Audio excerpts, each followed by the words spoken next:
Okay, so after, like I said, after eating a bit of a snack, taking a break to relax my face, which was, like I said, it was actively fucking hurting from laughing at ocean waves, and getting some water, which I have with me now, we can go ahead and start more or less the second third of this tier list, moving into Pom Poko, the frat boy eco-terrorist movie. Pom Poko is what happens when hungry, horny, party animal shapeshifters engage in guerrilla warfare. It's as funny and bonkers as it sounds. Then it gets very emotional in the back end, dealing with themes like religion, eco-terrorism, forced assimilation, and how factions will lead to the destruction of any unit. It's a pretty good movie that ends as pretty dang great. Again, this is a movie where I don't remember a lot of the specifics, but I remember the vibe. And the vibe I had while watching Pom Poko is, this is some wacky, goofy shit, but it's really fun, and then the ending happens. The ending is just really fucking sad. A lot of characters die, and then there's a lot of characters who pass on, I think, because I'm remembering the fucking spirits and, like, the boat. I don't remember if they full on died or if the idea was like they were kind of passing on to the afterlife. I remember the giant parade, and that was really cool. I remember, there's this thing in my head where they're like fighting a magician, or they're pretending to be a magician, because there's a guy that was trying to own a theme park and like did some shit to fuck with him. Like, I can kind of remember, but not really. I do remember that as the movie was going on, I was like, this is pretty good. I'm enjoying it. It's maybe overstaying its welcome just a little bit. But when the ending, like the end part happens, it hits really hard. And I think it's very effective.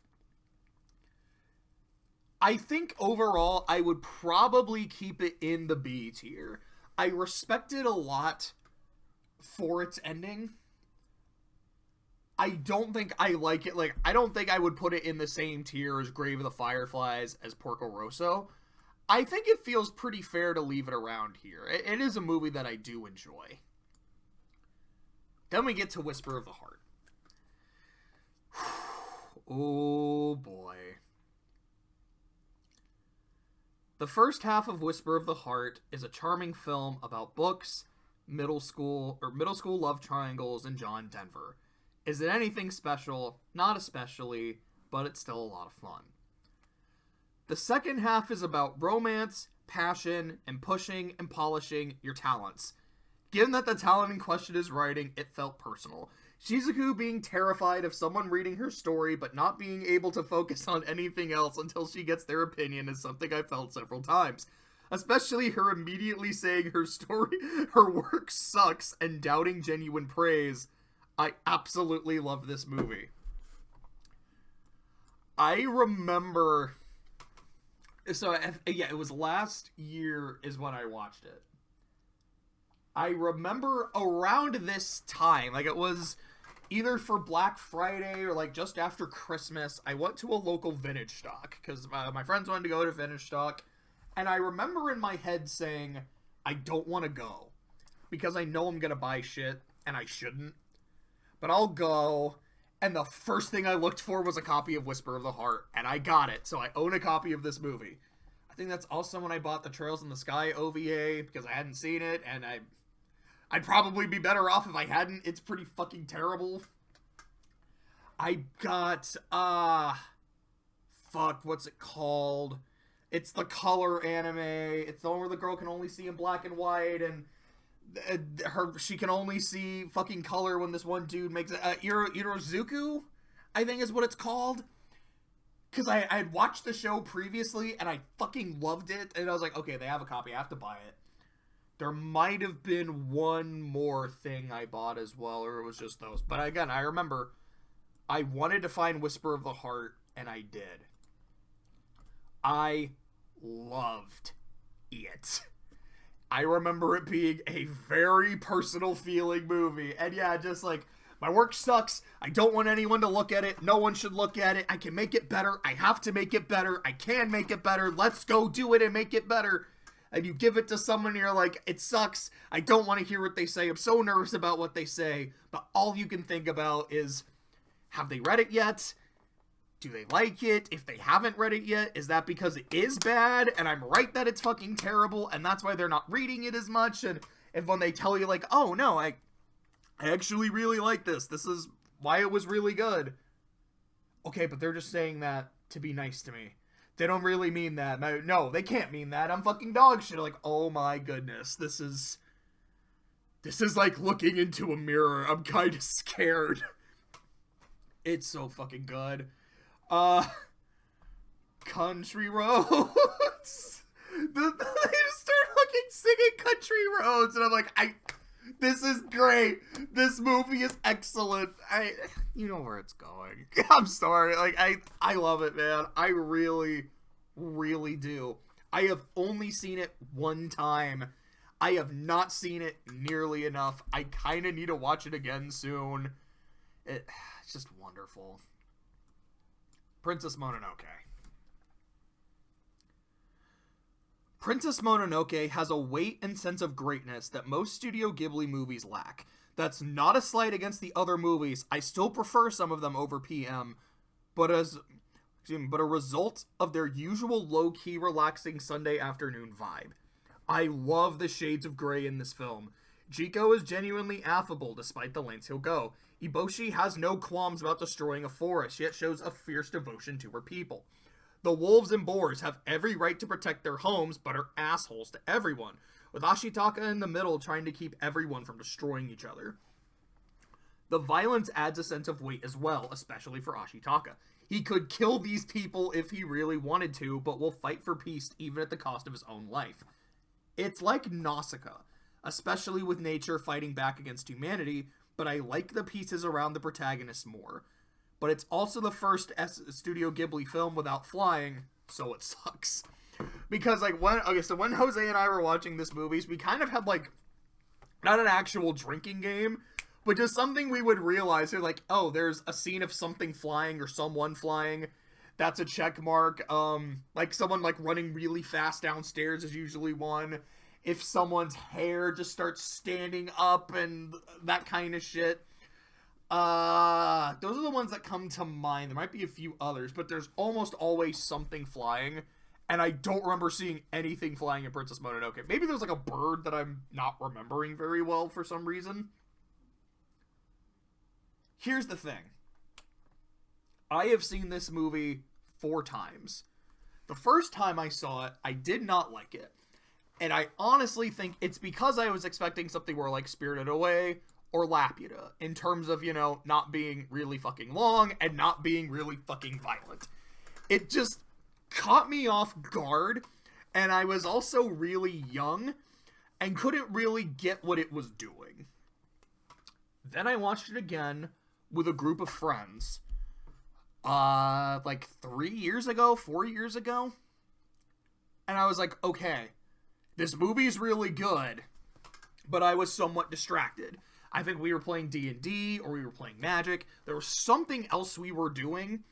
So I was really liking the movie, but I had realized I missed some parts of it. So I need to rewatch it. So a day or two later, I rewatched it. I was like, okay, I gave it my full attention. This movie kicks ass.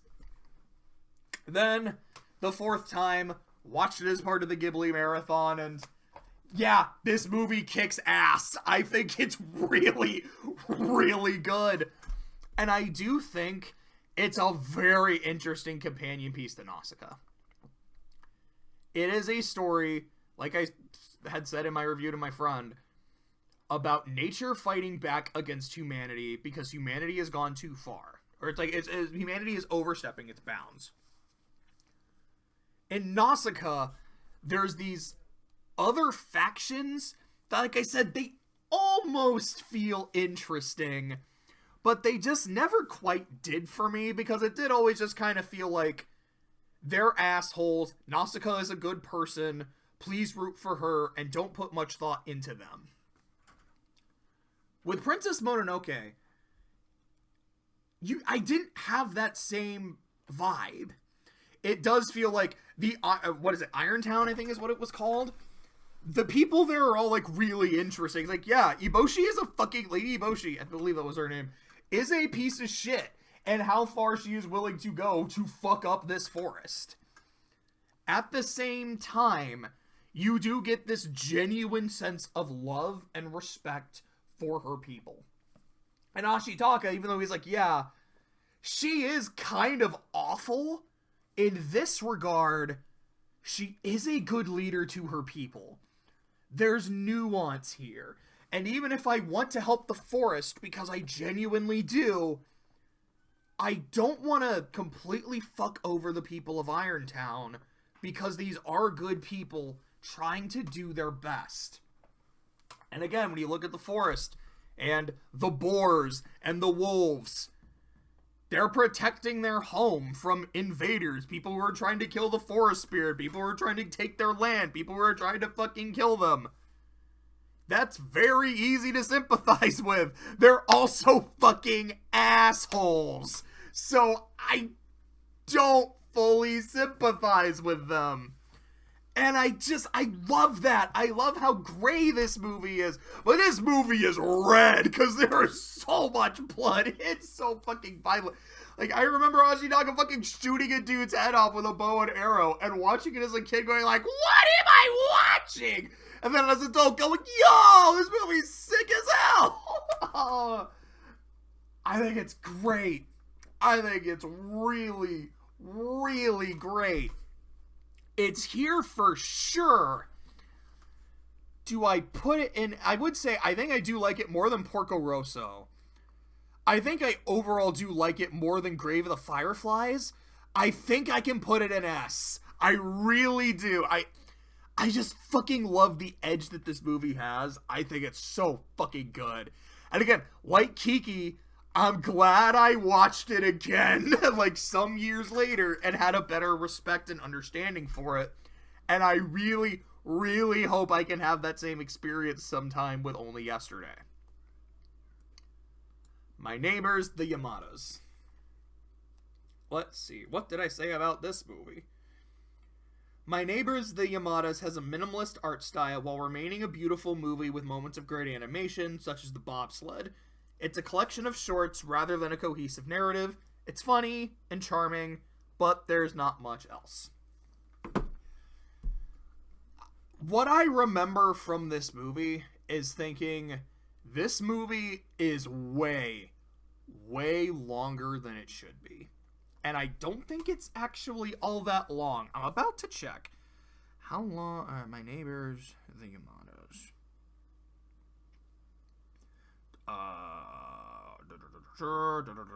Here we go. It is an hour and 44 minutes. That is not a... Oh, Celtics won. Sorry, while I was, looking shit up, I wanted to go and check. The Celtics won. The streak continues. Anyways, an hour and 44 minutes, that is not a long movie. That is not a long movie at all. But it's not a narrative. It is just a collection of shorts. They're united by the same characters. They're united by the same theme of dealing with your family. I think the shorts are very funny. They are very entertaining. Me personally, though, damn near 2 hours of just shorts. That's kind of a bit much.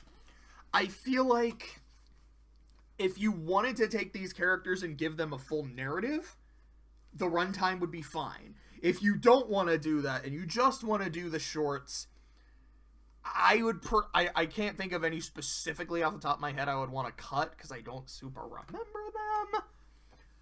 But I would say probably cut about 20 minutes. I think like an hour 20, like 80 minutes, 70, 75 minutes, I think would be fine. Maybe a little shorter, but I feel like that would be fine for the kind of movie it actually is. It's kind of the opposite of Earwig, where I feel like the runtime for this is honestly its biggest detriment, where here its biggest strength is how mercifully short it is. Boy, that's a fucking ringing endorsement. There's a part of me that says I want to put it in B for just how much I genuinely did enjoy the shorts, though. Like, I thought it was very funny. I thought it was very sweet. And I remember at the end of the movie, there's this great speech about family and what family means. I believe it's delivered at a wedding. I remember, like, this is really fucking good. Like, this 100% ties the movie together. It's maybe a C tier movie if I'm more of a, it was just too long, but I think I can put it in B. I think I can very safely put it in B. The next movie, this is where Spirited Away would go. It's goated. I fucking love it. Moving on. It's like I already talked about that. The Cat Returns. Let's see. Oh, never mind. Oh, sorry. The Cat Returns is next. It was not the next review I did because we were gonna watch it, but it got delayed because Clay really wanted to watch it with us, so instead we ended up watching Howl, but I'll get back to Howl in a second. The Cat Returns is a movie I couldn't wait to see after I watched Whisper of the Heart. Luckily for me, it didn't disappoint. It's by no means a great story, but it's a fun adventure with lots of laughs and memorable characters. It's not in the upper echelon, but I have a soft spot for this one. My understanding going into The Cat Returns, because in Whisper of the Heart, she writes a story inspired by this cat statue called the Baron, so she writes a story about the Baron. And The Cat Returns is the Baron returning and, like, getting his own movie. What I thought The Cat Returns was about was this movie is the story that was written in Whisper of the Heart. And I was so excited for it. Like, that is such a cool fucking idea for a movie. Excuse me. And honestly, yeah, I kind of want to see what she wrote. The little bits we saw, it seemed dope as fuck. I can't wait. It's not exactly what The Cat Returns is. It's not that story. It's a different story. It's an isekai and a girl becomes a cat and is like in the cat world, and it's... I had fun with it, man. I really did. I thought it was adorable. It's not... like, it's no Princess Mononoke. It's no Grave of the Fireflies in terms of just, like, the emotional weight and significance it has. But I had just a fun time watching it. Yeah. I'm kidding, by the way. Like, it's not an S tier movie. It's really not. It's not a D tier movie. I don't think it's, like, mid. Honestly, it's like an A tier movie. I feel like I just had a good time. I liked it. It's not even like, I respect it. Like, I respect it, but, you know, it's like, no, it's really good. I just had a fun time watching it with my roommates. It's great. Howl's Moving Castle.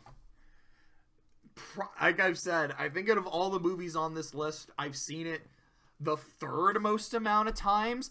Maybe at this point I have seen it more than Laputa, because I think out of all these movies, it's my sister's favorite. I know we've watched Howl together several times. So let me look at what I had said to my friend. The Cat Returns is delayed for scheduling reasons, so on to Howl's Moving Castle. This is one of Studio Ghibli's best-looking films to this point, if not the best. There are so many scenes, the bombing in particular, that look incredible. The movie is also pretty funny. The stairs scene makes me laugh every time. Sorry, it took me a second. I was like, what fucking stairs scene? Oh, it's when the Witch of the Waste is climbing the stairs and Sophie's like with the yeah, that scene is fucking hilarious. It does make me laugh every time I see it. And Howl's reaction to his hair dyeing red is also great. The eponymous castle is a great design, as this hunk of junk barely held together by steam and fire. The leads are likable. Howl oozes charm and Sophie has sass. That being said, parts of the movie don't work for me. Sophie's cursed as she's old till she finds love, I suppose, but I don't buy her relationship with Howl. The flying scene is nice, but I don't see the chemistry between them. The time traveling at the end doesn't make sense to me. The ending doesn't feel like a conclusion. It just stops. It's a film I have a lot of nostalgia for, but I don't think it holds up to the other ones in the catalog. I don't know how much I still agree with that, but at the same time, there's parts where I'm like, maybe he's right. Howl's Moving Castle is a weird experience of a movie for me. Because I absolutely fucking love this movie, while acknowledging I don't really know how much it works. Again, like I said, I've seen it a lot. There's times where I've seen this movie and I'm like, I absolutely love the relationship between Sophie and Howl. It's fantastic. There's other times, like apparently the most recent time I watched it, where like, I'm actually not as invested in it on this go-around. Like, maybe they don't seem as close as I think. I think this movie is fucking hilarious. I do think the stairs scene is amazing. I think Howl's overreactions are great. I love Calcifer. I think Calcifer is great. Yeah, the movie doesn't really have a conclusion. I mean, I know, I mean, it does, because, you know, they save Turnip Head, who's the prince, and that's why the war stops. But they don't really beat Madame Solomon. It's just kind of, oh, look, something thwarted me, I guess. Oh, well. Which isn't the worst thing, but it's not like, oh, yeah, like, that feels satisfying. Like, Chihiro, like, doing all that shit and saving her parents feels satisfying. Using the spell of destruction to stop Muska at the cost of losing Laputa itself feels satisfying. Kiki getting her spark back feels satisfying. I've only seen this one once. Of all the S tier movies, I've seen it the least. But from what I remember, it's like, yeah, she is able to finish her work and get it to a point where she feels happy about it. Like, continue a relationship. Like, it feels satisfying. There's a lot of fucking shit that happens in this movie by the end. Like, yeah, that felt satisfying. It's a fucking climax. This is sad as hell, but it feels satisfying. I don't really feel satisfied by the end of Howl. It just kind of feels like, I guess we're done. Okay. I also have to say, like, I'm usually not the biggest fan of time travel. I say that as someone who can unironically say Back to the Future is one of my favorite movies of all time. And at least two of my favorite anime are very big on time travel. Madoka Magica and Steins Gate. But I feel like time travel is one of those things where if it's a major element to the story, and like the narrative is built around the concept of time travel and time loops, I'm probably going to be pretty into it. If it's just a thing that happens, I'm probably going to be like, I don't know, I guess we're doing this. And I kind of feel that way in Howl's Moving Castle, so I hate to say it.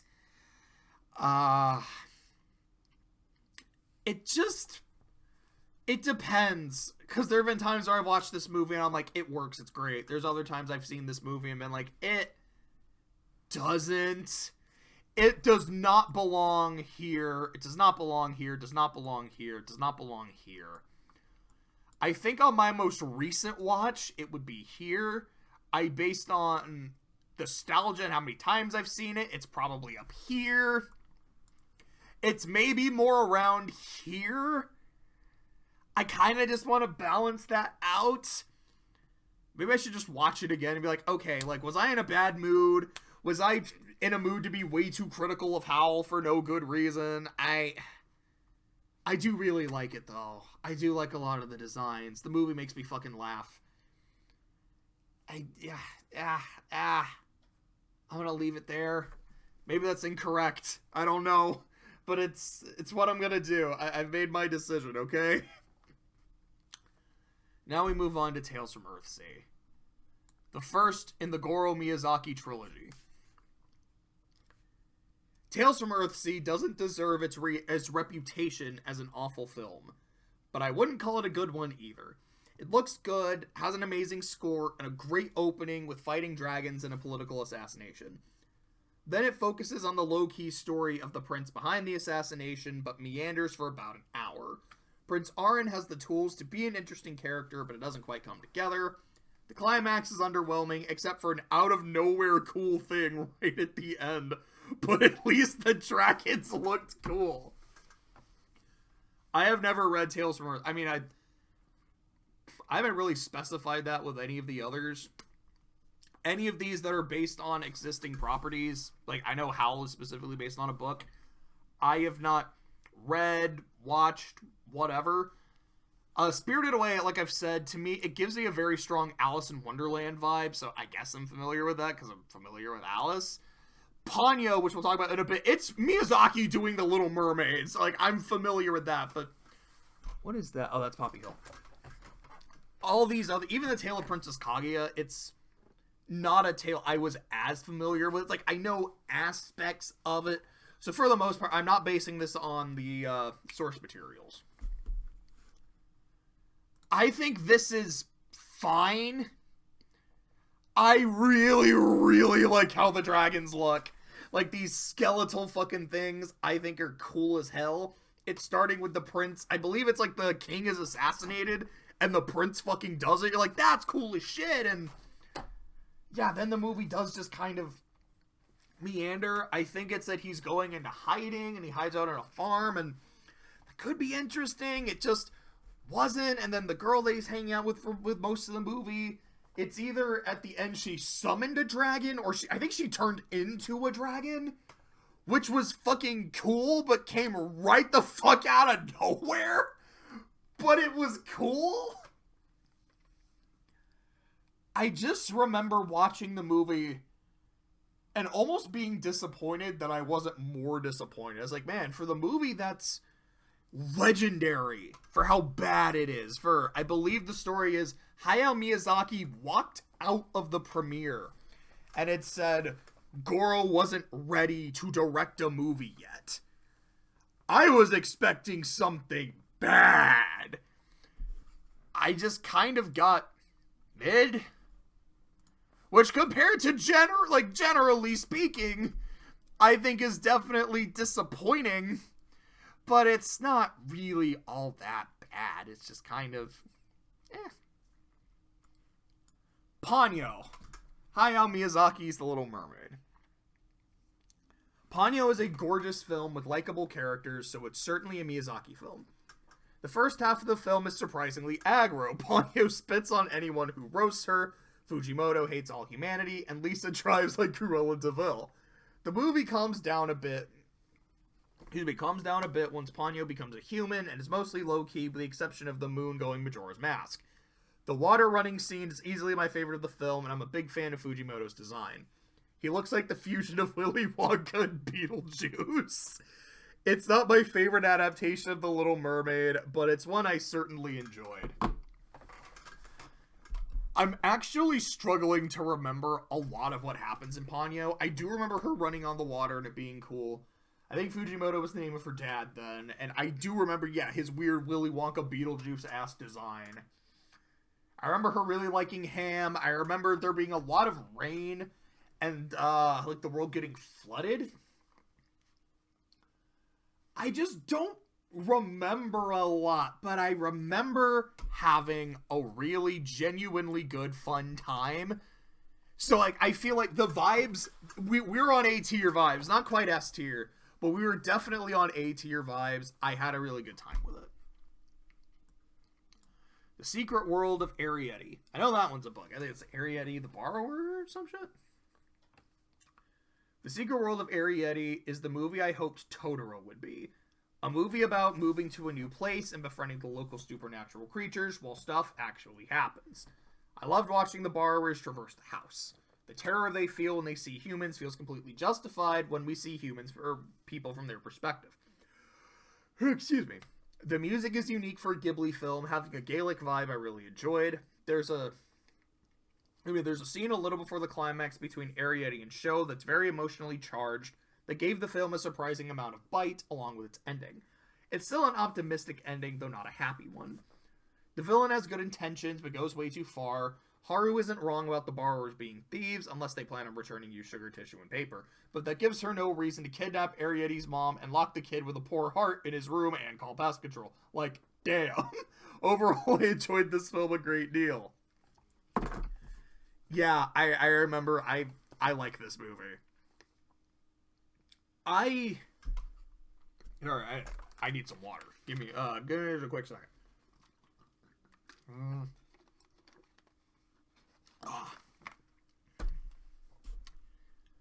I like watching people use gadgets. Gadgets, gizmos, their technology so they can traverse. Say what you will about Chicken Little, but watching Chicken Little have to get his way to school by, like, licking a giant lollipop, smacking it against a car, and using that to use the car to get to school, shit like that is really fun to me.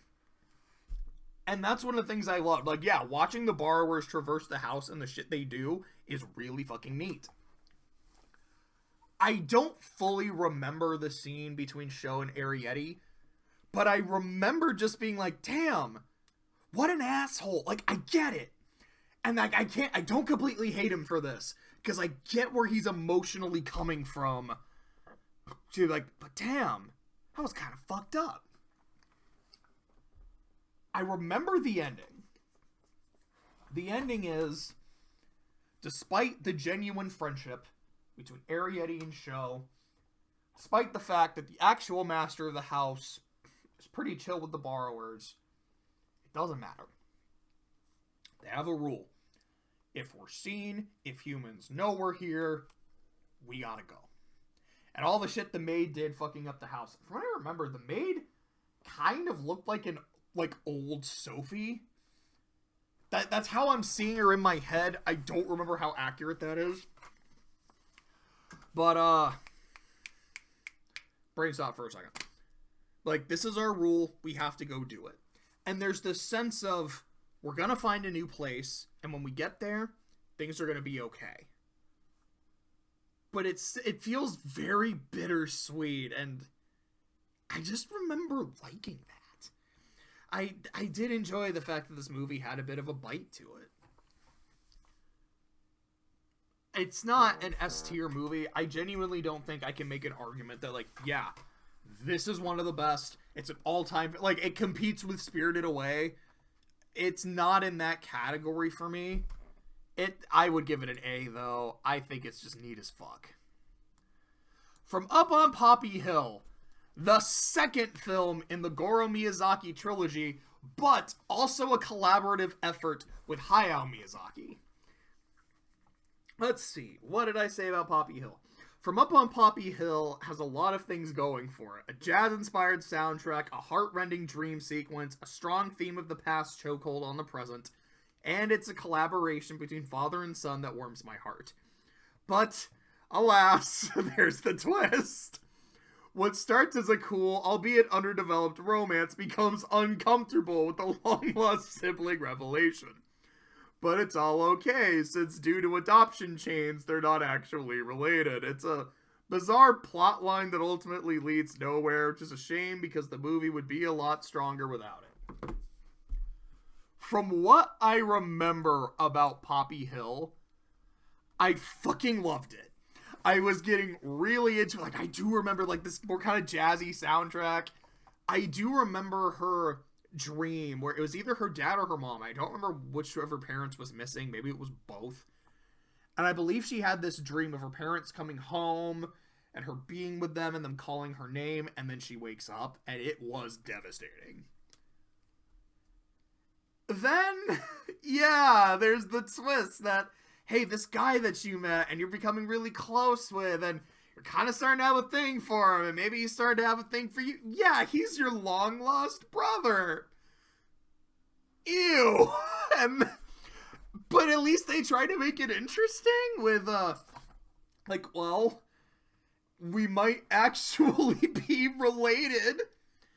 Where do we go from here? Do we pretend that these feelings we have for each other don't exist because given our shared blood, they're really fucking weird? Or do we pretend that we don't have this knowledge of our shared blood because we genuinely have these feelings?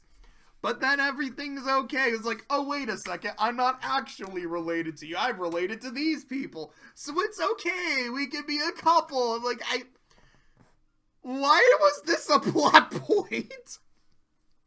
I also remember, I think they were trying to save the old school building or some shit like that, and that was fine enough for a plot, and I think them just having a cute romance is fine. It didn't need to be fucking weird. But at least ultimately they're not. Like, I'll take that as a positive. I just remember, like, it's a weird experience. And I do think the twist does hold it back from being higher. Is it here, here, here? I don't think it's here. That doesn't feel right, because I feel like, no, there's just a lot of shit in this movie that I really dug, and I genuinely had a really good time with it.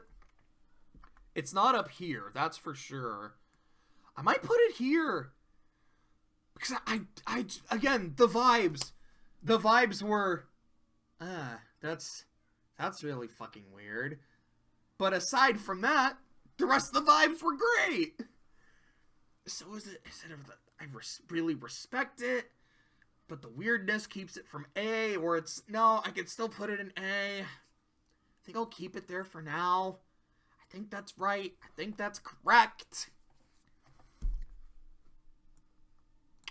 The Wind Rises. The Wind Rises is Hayao Miyazaki's most personal film, which I could go ahead and say after The Boy and the Heron, I think it's the second most personal film.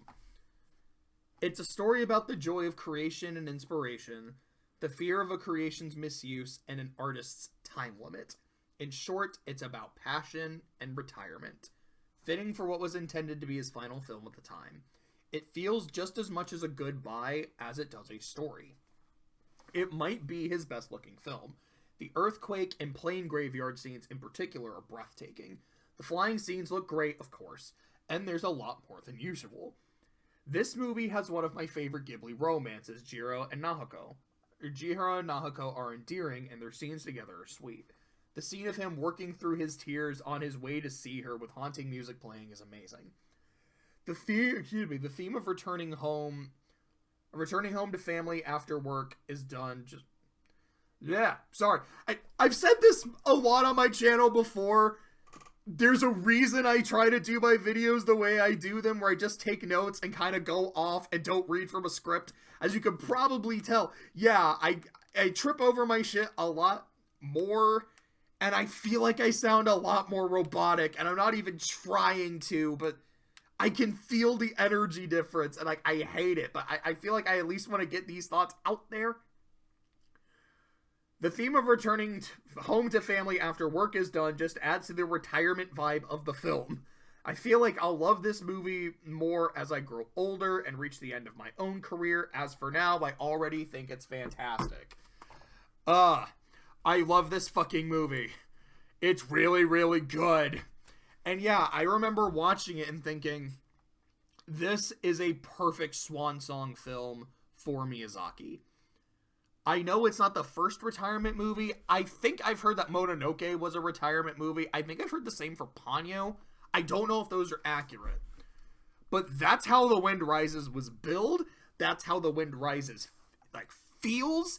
I remember it was gorgeous. I remember I was invested in the main character, his home life and his relationship with his wife, his work life. Yes, it's a story about a man who made something that killed a lot of people. But it's interesting to me that it doesn't focus on the consequences of the creation, like something like Oppenheimer does. It's just about the joy and passion of creation, which I really like, and I feel like speaks to Miyazaki very well. I remember it being fucking gorgeous. I remember the scene where he first meets his wife. Like, I kind of have it in my head where I think there's, like, a lot of wind and the umbrella. I was like, this is the sweetest, most adorable, cutest shit I've ever seen. I love it. I don't know if it's an S tier movie. It's A for sure. It is at the very least right here. Do I put it up here? That feels right. That feels right. I really fucking love The Wind Rises.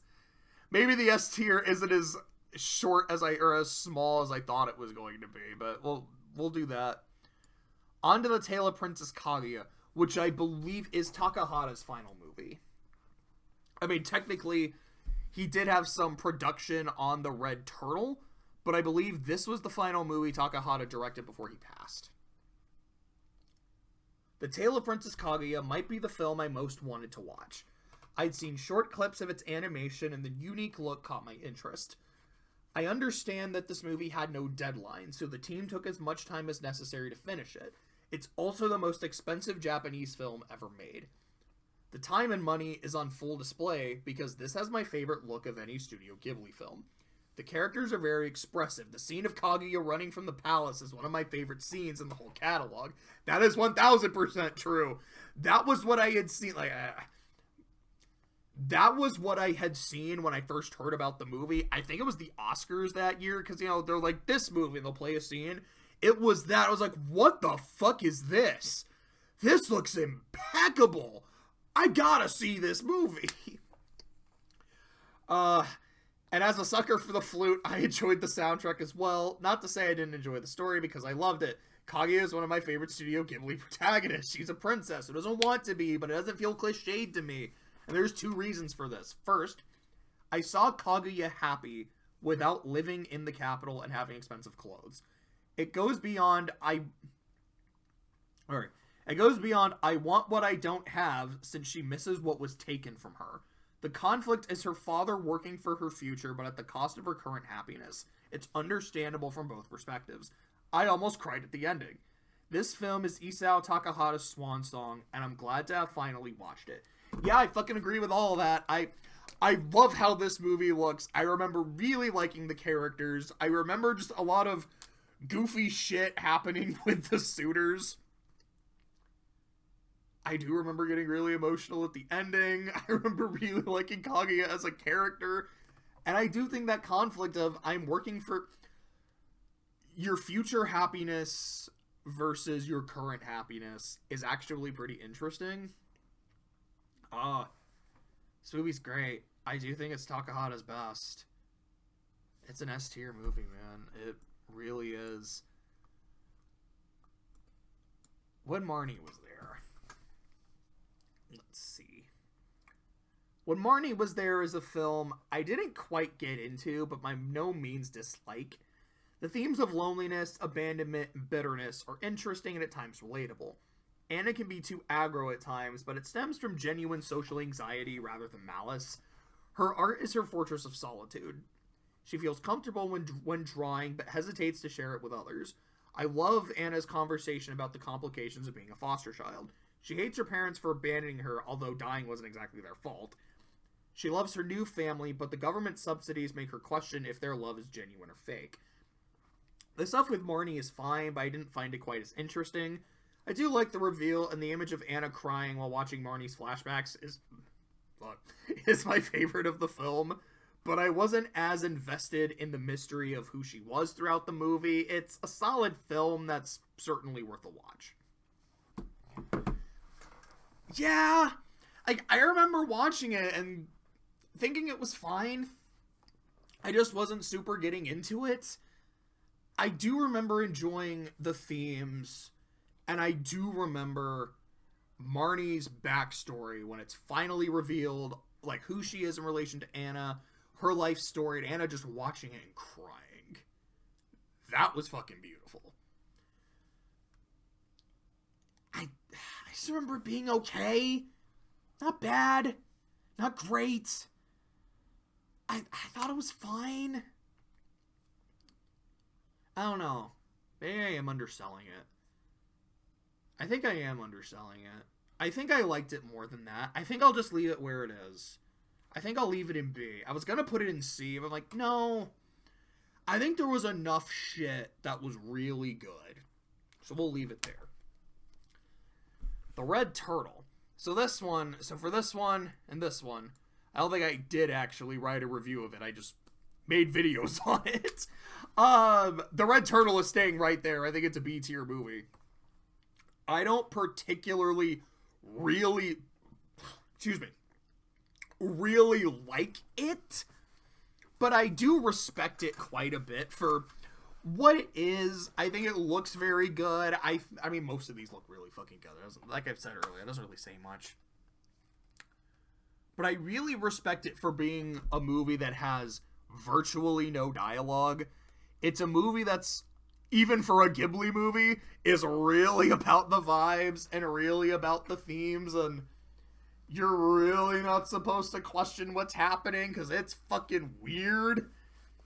I did have a good time watching it. The scene I remember the most is when he's swimming under a bunch of rocks and very nearly gets trapped. Because, yeah, I remember my friend just being like, what the fuck, man? Because it wasn't Jose that I watched this one with, but it was a very tense scene. I think it was a very well done scene. It was creepy as fuck. It made me feel super claustrophobic. And I don't think I'm generally that claustrophobic, although I remember a few years ago I was in an MRI machine, and it's like, oh, I can't move my body. This is super tight. Oh, I don't like this. I don't want to be in here. And also, an MRI machine has the worst fucking sound of all time, and it's all around you. I remember just thinking, oh, I think this sound is the soundtrack in hell. Fuck, this is awful. But The Red Turtle is not awful. I think it's pretty good. I think it's pretty neat. I'm not even gonna put Earwig in B while I talk about it. I'm just gonna put it here. It's bad. It's really, really bad. The third and final film in the Goro Miyazaki trilogy. And the last one I sent a review to my friend of. Earwig and the Witch doesn't look right. The slapstick lacks impact, and thus the humor. Several moments look jank rather than smooth. The earthworms looked abysmal. I fucking remember the earthworms. They looked so bad. It was so fucking terrible, man. I like Aya's snarling faces, but the other faces frequently look off. There's a scene where Aya's hair bristles and stands on its end, a staple in several Ghibli films, but here it felt so lifeless. I hoped the characters would be charming or funny enough to save the film, but they don't. Aya is a brat who is almost funny, but just comes off as annoying. Mandrake is fun, but the witch, whose name escapes me, is boring. The magic lacks any sense of wonder, and she mainly threatens to summon earthworms, who just look bad. The film's saving graces are the soundtrack and its mercifully short runtime. It's not as boring as Only Yesterday, but it also lacks the heart that film was going for. Earwig honestly reminds me of Totoro in that it's not boring, but there isn't much that appeals to me. Except, Totoro is beautifully animated and filled with charm, while Earwig isn't.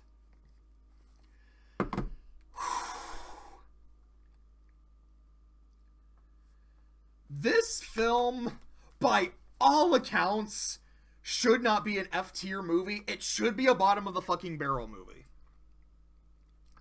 It is very... Unless this movie is an F tier, and spoiler alert, it's not. No. Fuck. I can't put it back. Okay, we're gonna put you there for now. I'm sorry. It is at the bottom of the list. It is actively disliked. I feel like I shit on this movie relatively often on the channel. I'll just, like, randomly bring up, yeah, like, Earwig's fucking awful. Earwig just looks terrible. Is it so bad that I don't think the whatever the context is, in this case Ghibli movies, do I think there could genuinely be a Ghibli movie made that is worse than this? No. So it meets all three elements. So why did I not make a bottom of the fucking barrel? Because I did it intentionally. Because as bad as this movie is, as fucking dog shit as this movie is, you could watch any 10 seconds of this movie and just be like, yeah, this is awful. There is nothing good here. Here's why. Because I feel like the reason I say it's so bad I can't see them making anything worse is only partially due to this film's lack of quality. It's mostly because of all the other fucking bangers. Because I have so much trust and so much faith in Studio Ghibli and their ability to create and their ability to tell stories and have these beautiful worlds, that yeah, I don't think they could make a movie worse than this. This just feels like a one-off anomaly. But also, as much as I hate it, as much as I rag on it, it doesn't have that, like, bitterness or hatred or just vitriol that some other movies do. I mean, would I rather watch it than Home on the Range? I mean, no, because I'd rather not watch it, but I don't hate it the way I hate Home on the Range, or Frozen 2, or Home, or How to Train Your Dragon 3, or Genesect, or Elise Schwarzer. I don't think I've ever done a tier list for Trails characters. There's a lot of fucking characters. Elise Schwarzer at the bottom of the fucking barrel. I hate Elise. I hate Elise so fucking much. I remember when I saw that final bonding event in Cold Steel 4, because I did it because I wanted the trophy, I almost threw up.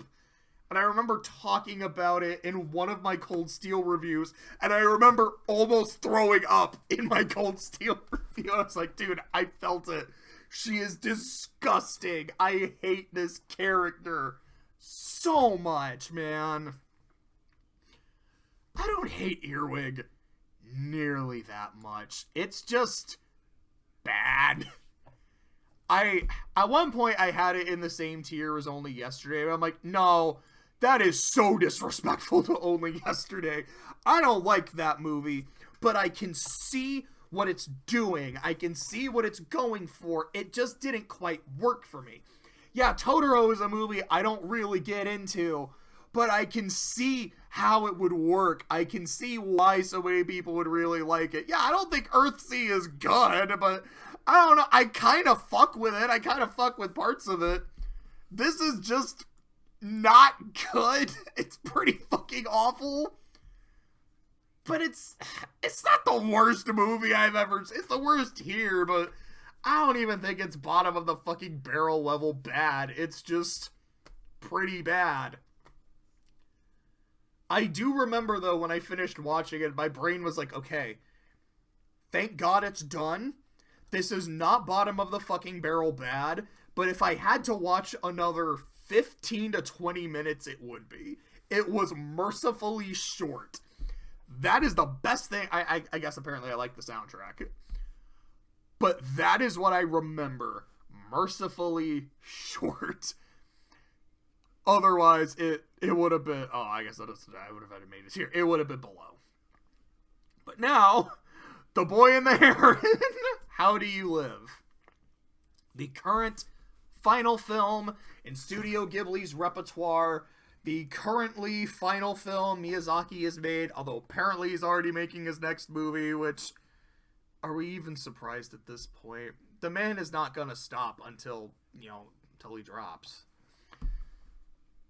I want him to keep making things as long as he can, man. Look at this list. One of my favorite movie. A movie I fucking love. A movie I fucking love. A movie I fucking love. A movie I fucking love. Other movies I really like. I mean, he didn't do Arietty. He did some of this one. I don't know how much credit to give Goro for this one. But I will give him the benefit of the doubt. This one. I had said at the time, this was his most personal movie.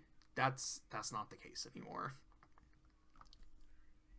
The Boy and the Heron feels like... What did I say about it? It feels like it's a story about death. And it's specifically about how a child deals with the death of a loved one. And I had heard that this was a movie he made for his grandchildren about grandpa's not going to be around forever. And it is him saying goodbye to his grandkids. And boy, you can tell. There's also this aspect of the movie with this great patriarch looking for his successor. And his descendants rejecting that. And while he's upset that he doesn't have anyone to pass his work on to, he accepts it.